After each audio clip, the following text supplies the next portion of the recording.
Kur u themeluam, përballë kishim një diktaturë. Sot, përballë kemi një diktaturë tjetër. Jo një diktaturë komuniste, por një diktaturë të bazuar në drogën, vjedhjen dhe ideologjinë post-marksiste të ekstremit të majtë. Edi Rama, që ne përzum nga Partia Demokratike orët e para pas ardhjes së tij, sot ka themeluar narkoshtetin e parë dhe të vetëm në Europë. Ai sot ka më shumë pushtet se Ramiz Alia në vitin 91.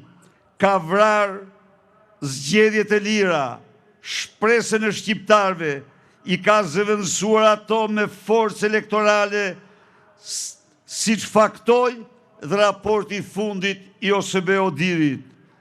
Arsyet pse ne luftojmë sot janë akoma më themelore, sepse ne luftojmë sot për shpëtimin e demokracisë, sepse ne nuk kemi më zgjedhje.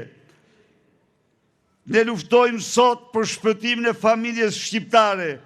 Ne luftojmë sot për shpëtimin e Shqipërisë, sepse me shkallën e shpopullimit që vazhdon, rrezikojmë zhdukjen e plot në 5 dekadat që vijnë. Sepse ne jemi një parti që ka fuqinë për të krijuar veten e saj, për të rithemeluar. Ne mësojmë nga gabimet tona dhe kemi aftësinë për të ngritur. Pasi udhëzohemi. Zoti i bekov demokratët dhe demokratë, Partinë Demokratike